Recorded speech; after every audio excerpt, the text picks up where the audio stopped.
La parole est à notre collègue Loïc Hervé pour le groupe de l'Union centriste. Monsieur le Président, mes chers collègues, j'aimerais poser ma question à Monsieur le Premier ministre. Monsieur le Premier ministre, la société française va mal et dans nos départements, nous ressentons une montée préoccupante des tensions sociales sur fond notamment de réforme des retraites.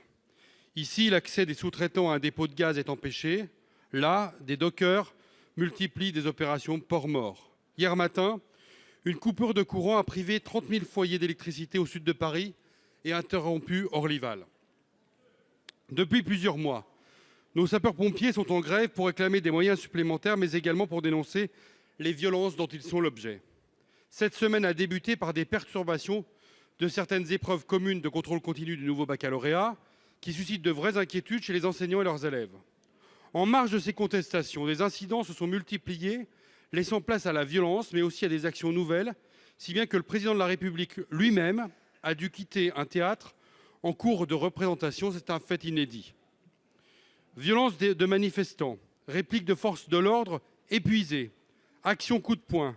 Notre pays vit au rythme du risque d'une immobilisation qui suscite de vives inquiétudes des acteurs économiques, mais aussi la lassitude et la colère de nos concitoyens.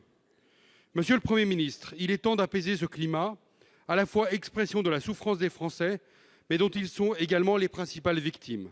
Quelles initiatives concrètes entendez-vous prendre pour que ce climat change et que la concorde nationale revienne? Pour vous répondre, la parole est au secrétaire d'État. Ah pardon, Monsieur le Premier ministre, excusez-moi. Monsieur le Président, merci beaucoup. Mesdames et Messieurs les sénateurs, Monsieur le Sénateur, vous m'interrogez sur le climat social qui prévaut dans notre pays et sur la nécessité d'apaiser à bien des égards les débats et l'ensemble du pays. Je voudrais, Monsieur le Sénateur, vous dire d'abord que je partage votre constat. Nous le partageons, je le crains, tous. Le débat public est souvent vif dans notre pays. Les réactions sociales, lorsque des réformes sont envisagées, quelles que soient d'ailleurs les majorités qui envisagent ces réformes, sont souvent vives. J'ai le souvenir, il y a quelques années, des manifestations parfois violentes qui avaient accompagné les discussions relatives à la loi dite El Khomri sur le travail. Nous constatons cette fois-ci encore, dans la perspective des discussions parlementaires qui interviendront sur le système universel de retraite, des grèves. Elles sont légales et il n'est pas question ici de nier à quiconque la possibilité de faire grève. Des manifestations, il en va de même, personne ici ne voudrait nier à quiconque le droit de manifester. Mais nous voyons aussi des comportements violents, des blocages et parfois des actes qui, je vais le dire aussi simplement que je le pense, sont totalement opposés à l'esprit du service public, totalement illégaux et en vérité totalement inacceptables. Vous avez évoqué, Monsieur le Sénateur, la coupure sauvage d'électricité intervenue hier et qui a privé près de 60 000 franciliens d'un accès à l'électricité, interrompant des activités économiques, des transports publics, interrompant aussi l'alimentation des appareils dont nos concitoyens ont parfois besoin pour maintenir leur vie quotidienne. Et, j'y insiste, pour connaître le sujet, parfois besoin pour continuer à vivre dans de bonnes conditions lorsque ce sont des matériels, notamment médicaux. Je veux le dire avec clarté, Monsieur le Sénateur, le droit de grève est légal, y compris dans les secteurs de l'énergie, et beaucoup de ceux qui travaillent dans les secteurs de l'énergie, lorsqu'ils choisissent de faire grève, s'inscrivent dans le cadre légal. À tel point que lorsque, pour les nécessités liées à la sécurité nationale, ils sont réquisitionnés, alors même qu'ils se sont déclarés grévistes, pour assurer le bon fonctionnement des installations de production ou de distribution d'électricité, ils obtempèrent, entre guillemets, à la réquisition et respectent la loi. Et à cela, il faut dire et il faut reconnaître le fait que leur comportement ne pose aucun problème.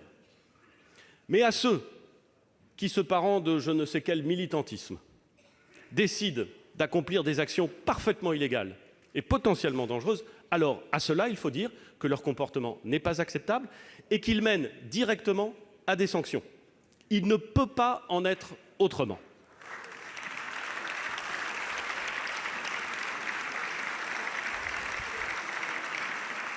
Un dernier mot, monsieur le sénateur, puisque votre question porte sur les voies qui permettent de revenir à une situation apaisée ou de renouer le dialogue. Pour dire deux choses. D'abord, le dialogue n'a jamais été rompu. Nous avons depuis longtemps discuté avec les organisations syndicales, qui ont d'ailleurs toujours accepté de venir aux réunions et aux rendez-vous que nous organisions, et qui ont travaillé avec nous, certaines assumant des désaccords complets sur l'objet de la réforme que nous préparons. Il est vrai que certaines refusent par principe la construction d'un système universel, que d'autres refusent par principe un système à points, mais il y a des organisations syndicales, et pas les plus négligeables d'entre elles, qui pensent qu'au contraire, un système universel par répartition et par points est un bon système, peut constituer à la fois un progrès social et un élément de solidité du système de pension. Et nous travaillons avec l'ensemble des organisations syndicales dans un esprit, je le dis, je l'assume, de confiance et de respect. Et je crois que c'est, monsieur le sénateur, en affirmant la nécessité du respect, de la confiance, et peut-être même en assumant la logique de compromis, que nous sortirons de cette tension. Et c'est également en appelant à la responsabilité l'ensemble de notre société, les responsables politiques bien entendu, qui doivent, je le crois et qu'ils le font régulièrement, condamner la violence et les actes illégaux, les responsables syndicaux, qui doivent eux aussi assumer leurs responsabilités. Mais au-delà des responsables, chacun de nos concitoyens, dans une démocratie, chacun de nos concitoyens doit assumer ses responsabilités.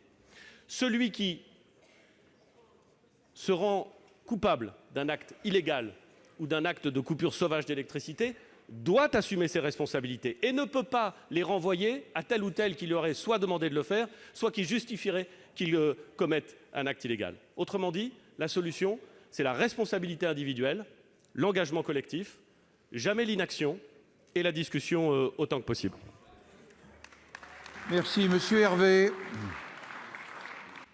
Monsieur le Président, merci Monsieur le Premier ministre d'avoir pris le temps de me répondre. Il y a le partage du constat et évidemment la dénonciation des faits délictueux. Il y a aussi la durée et donc le ras-le-bol exprimé par les Français.